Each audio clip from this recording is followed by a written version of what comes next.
Hello बच्चों, आपका एक और फिर स्वागत है आपके अपने चैनल केमिस्ट्री में, जहां आप सीखते हैं साइंस के हर टॉपिक का सही एवं सटीक जवाब। जैसे कि क्लास 10th की साइंस का आपका पाठ चल रहा था जैव प्रक्रम। कौन सा चल रहा था भैया? जैव प्रक्रम। आपने सीखा था जैव प्रक्रम के अंतर्गत कि पोषण क्या होता है तथा पोषण कितने प्रकार का होता है, जिसमें आपने सीखा था पोषण 2 प्रकार का होता है। एक स्वपोषी पोषण, स्वपोषी पोषण, तथा दूसरा था हमारा विषम पोषी पोषण। क्या था? विषम पोषी पोषण। क्लियर भाई? तो आपने देखा था स्वपोषी में आते हैं आपके हरे पौधे जो क्या कर रहे थे आपके सूर्य के प्रकाश की उपस्थिति में तथा क्लोरोफिल की सहायता से कार्बन डाइऑक्साइड व जल लेकर क्या कर रहे थे? ये अपना भोजन बना रहे थे। जबकि आपके विषमपोषी क्या थे? विषमपोषी इन हरे पौधों पर अर्थात स्वपोषियों पर निर्भर थे। क्लियर? ये तो सब कुछ हमने सीख लिया था। आज हम देखेंगे कि विषमपोषी जो पोषण होता है वो किन किन जीवों में होता है, वो किस प्रकार के जीव होते हैं तथा इनको कहते क्या हैं। तो जो आपके जीव होते हैं उनमें क्या होता है? 3 प्रकार का पोषण होता है ना। अर्थात ये विषमपोषी पोषण होते हैं 3 प्रकार के होते हैं। कौन कौन से होता है? नंबर 1 प्राणी सम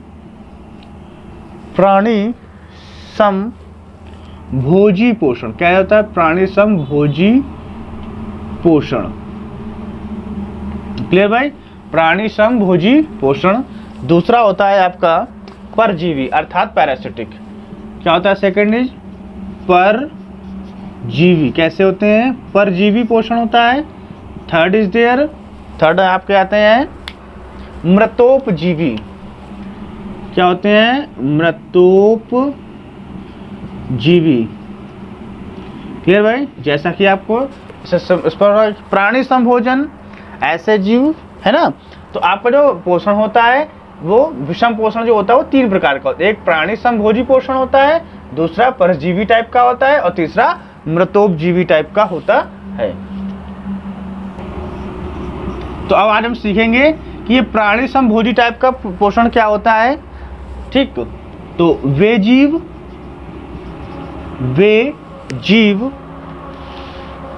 जो विभिन्न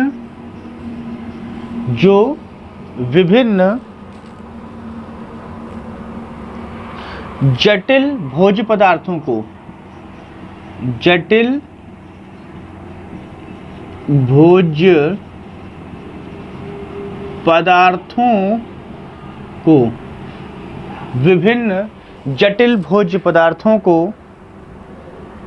ठोस या तरल अवस्था में ग्रहण करते हैं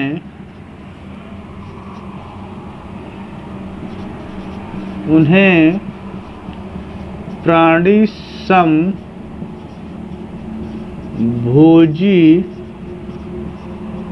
पोषण कहते हैं। ठीक भाई? क्या होते हैं? वे जीव जो विभिन्न जटिल भोज्य पदार्थों को ठोस या तरल अवस्था में ग्रहण करते हैं उन्हें प्राणी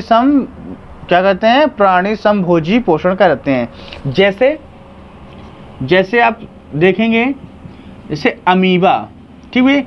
तो अमीबा क्या है? अमीबा आपका एक कोश की जीव है, यूनिसेलुलर। और दूसरी चीज, अमीबा में पुनरुद्भवन की क्षमता होती है, जो क्या करते हैं? अपना शरीर टूट जाने के पश्चात इसको पुनः बना लेते हैं। ठीक। दूसरी क्या होता है? कुत्ता। क्लियर? इसको फेलिस कैनाई बोलते हैं। तीसरी होती बकरी, कुत्ता, बकरी, शेर। ठीक। मानव आदि, ये सब क्या आते हैं? ये सब आपके विषम पोषी पोषण के अंतर्गत आते हैं। ठीक। या कह सकते हैं प्राणी समभोजी पोषण के अंतर्गत आते हैं। एक बार सिर्फ समझते हैं प्राणी समभोजी पोषण क्या होता है। वे जीव जो विभिन्न जटिल भोज्य पदार्थों को ठोस या तरल अवस्था में ग्रहण करते हैं उन्हें प्राणी समभोजी पोषण कहते हैं, जैसे अमीबा, कुत्ता, बकरी, शेर, मानव आदि। ठीक, आइए देखते हैं परजीवी। क्या देखते हैं? परजीवी। जैसा कि नाम से आपको स्पष्ट हो रहा, पर मतलब दूसरे और जीवी माने जीने वाले, दूसरों पे जीने वाले क्या कहलाएंगे? आपके परजीवी। चलिए देखते हैं परजीवी क्या होते हैं। वे जीव जो पोषण के लिए दूसरे जीवों पर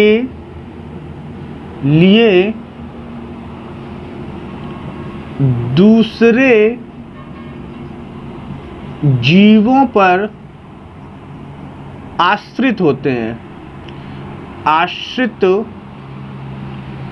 होते हैं, उन्हें परजीवी या पैरासाइट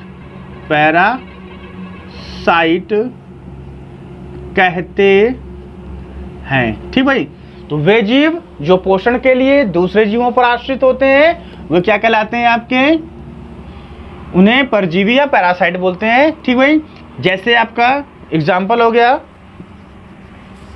एग्जाम्पल देखेंगे फीताकृमि, है ना। फीताकृमि कहाँ पाया? मनुष्य के आंत में पाया जाता है। फीताकृमि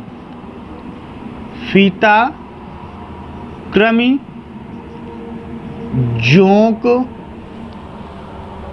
ठीक भाई, और आता है आपका अमरबेल। क्लियर भाई, अमरबेल हो गया।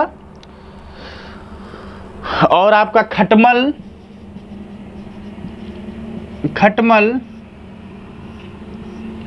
इत्यादि क्या होते हैं आपके?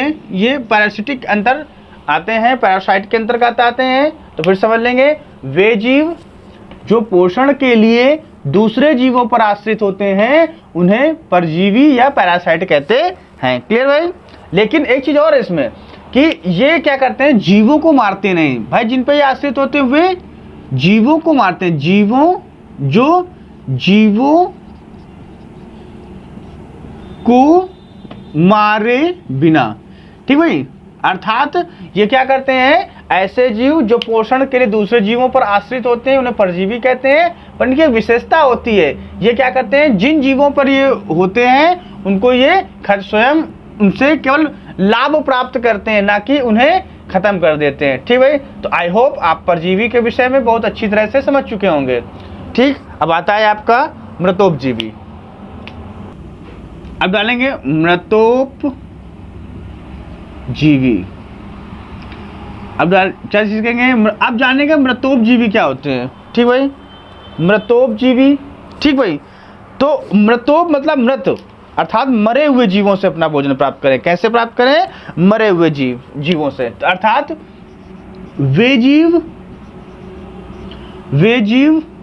जो मरे हुए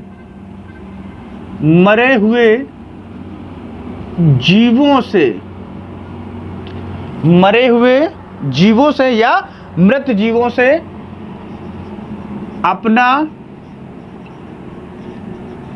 भोजन, मरे हुए जीवों से अपना भोजन प्राप्त करते हैं। क्या करते हैं? प्राप्त करते हैं। उन्हें मृतोपजीवी कहा जाता है। क्या कहा जाता है? मृतोपजीवी कहा जाता है। क्लियर भाई। जैसे आप समझेंगे मृतोपजीवी क्या होते हैं।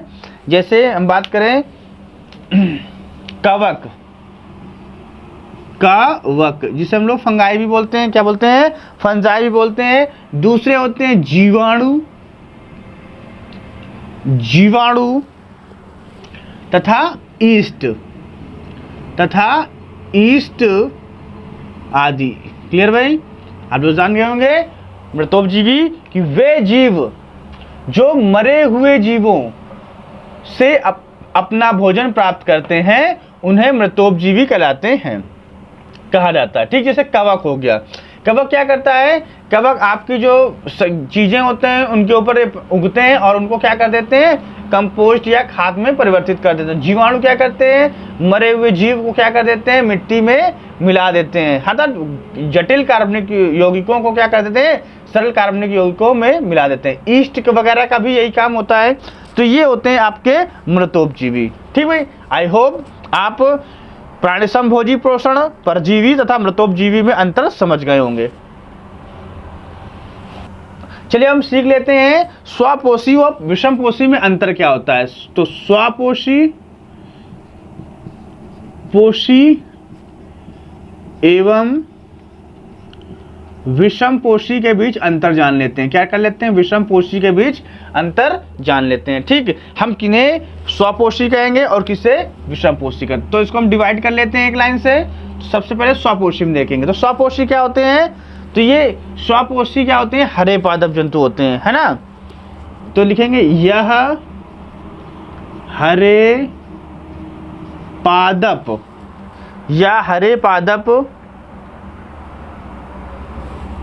कॉमा कुछ जीवाणुओं एवं प्रोटिस्ट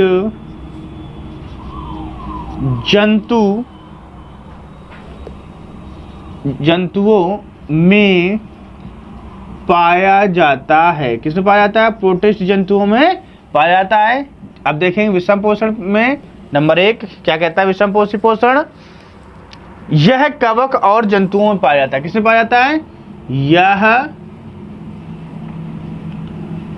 कवक एवं जंतुओं में पाया जाता है। ठीक भाई, आई होप समझ गए होंगे। आइए सेकंड नंबर देखते हैं। इन्हें भोजन बनाने के लिए क्या जरूरत होती है? सौर ऊर्जा।